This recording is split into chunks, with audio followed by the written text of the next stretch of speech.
says it all, doesn't it? Yeah, I think what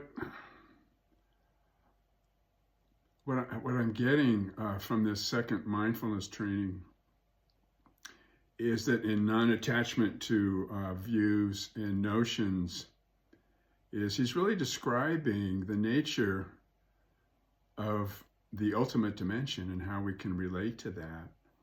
So he has such a nice, clear way of explaining that I thought I'd read some from his book, No Death, No Fear. Mm-hmm. If you haven't read that book and you really want to digest his teaching, it's very clear, very accessible, and a very deep expression of looking deeply. So I was going to read the section here, Waves Are Water.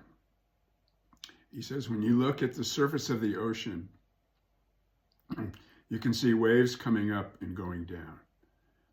You can describe these waves in terms of high or low, big or small, more vigorous or less vigorous, more beautiful or less beautiful. You can describe a wave in terms of beginning and end, birth and death. That could be compared to the historical dimension. In the historical dimension, we are concerned with birth and death. More powerful, less powerful, more beautiful, less beautiful, beginning and end, and so on. Looking deeply, we can also see that the waves are at the same time water. A wave may like to seek its own true nature. The wave might suffer from fear, from complexes. A wave may say, I'm not as big as the other waves. I am oppressed. I am not as beautiful as the other waves. I have been born and I have to die. The wave may suffer from these things, these ideas. But if the wave bends down and touches her true nature, she will realize that she is water. Then her fear and complexes will disappear. Water is free from the birth and death of a wave. Water is free from high and low, more beautiful and less beautiful. You can talk in terms of more beautiful or less beautiful, high or low, only in terms of waves. As far as water is concerned, all these concepts are invalid. Our true nature is the nature of no birth and no death. We do not have to go anywhere in order to touch our true nature. The wave does not have to look for water because she is water. We do not have to look for God. We do not have to look for our ultimate dimension or nirvana because we are nirvana. We are God. You are what you are looking for. You are already what you want to become. You can say to the wave, my dearest wave, you are water. You don't have to go and seek water. Your nature is the nature of non-discrimination, of no birth, of no death, of no being and no non-being. Practice like a wave. Take the time to look deeply into yourself and recognize that your nature is the nature of no birth and no death. You can break through to freedom and fearlessness this way. This method of practice will help us to live without fear, and it will help us to die peacefully without regret.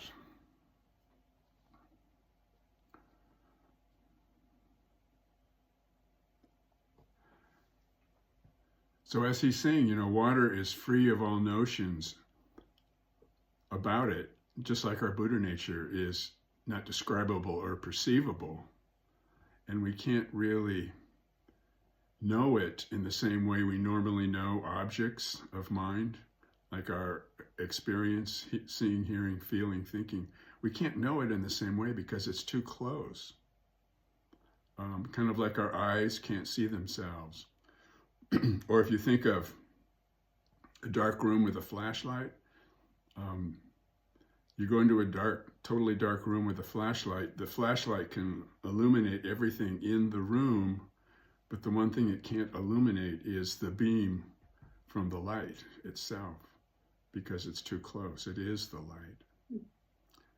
So he's telling us that we are what we seek, you know. And in the analogy, all waves are made of water, just like we're all made of Buddha nature, or the ultimate dimension. And no wave is any wetter than any other wave, whether it's high or low, you know, big or small, powerful or not powerful. Its essential nature is water. So our essential nature is shared. One of the main quality of our essential nature is that it's shared. And that's where we get the order of interbeing. We realize our interbeing with all beings. So you could say that when we settle down and look deeply, we get, to use the analogy, we could say we stop being so interested in wave hopping, trying to get the best wave to be the bigger wave or a more beautiful wave. We realize that we're water, and so that's our essential nature that we share with all beings. And my teacher, Reb Anderson, said about, you know, letting go of notions. He said, just like the water is free of all notions about it, things aren't what we think they are. And not only are they not what we think they are, they're free of what we think they are. So the absence of what we think about things is the way they are. So we can call, you know, all phenomena impermanent and subject to birth and death. But if we remove those notions of birth and death, Tai says, then that thundering silence is called great joy. And he says that saying should be put to music as a powerful poem, and it's kind of like the poem that we read.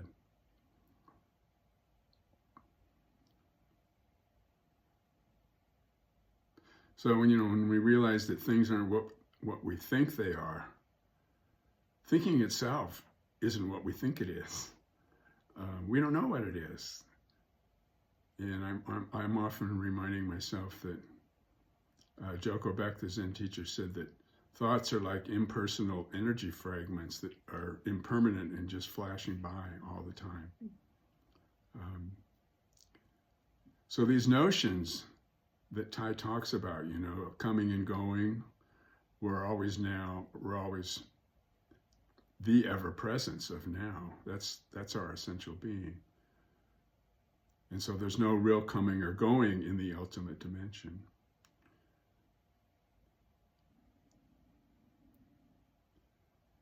And the nature of impermanence, you know, there's that saying that we can never step in the same river twice. You know, and in the poem he was talking about always arriving. There's a saying, a Buddhist saying that, actually when Reb Anderson came to my house, I quoted the saying as something that his teacher had said, Baker Roshi, and the saying was, we're always arriving, but we never arrive. And he said, oh, you heard that Baker Roshi said that? No, that's not right. Actually, Rajneesh said that. So does it really matter who said it?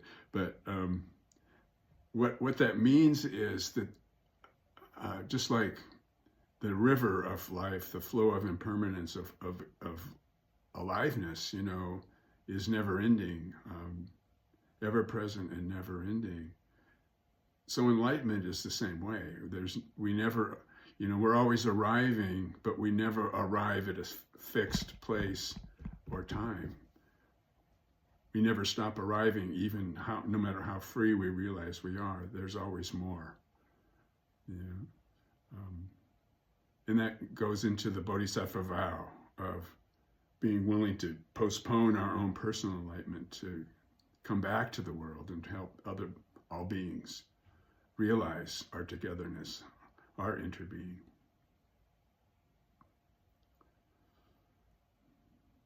and being open to other views, the views of others. When we do that, when we cultivate that, then we're being true to our own Buddha nature, which is, this vast openness, limitless, boundless space. And we can observe reality in ourselves and the world by not grasping, not turning away from our experience, and learning how to take refuge in our experience itself. In other words, in the present, the ever-present, here and now. Experience the raw emotion, the real feeling, and which is always now, always peaceful. And when we don't attach to the notions, and we're willing to engage deeply with the feeling of our aliveness, that freedom comes, as he was saying, freedom comes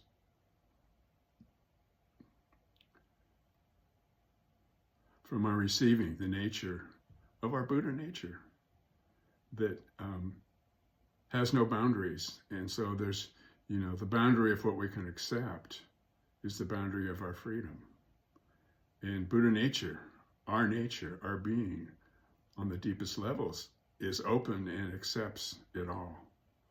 And that's why he can talk about being the pirate and being the vast agony of existence.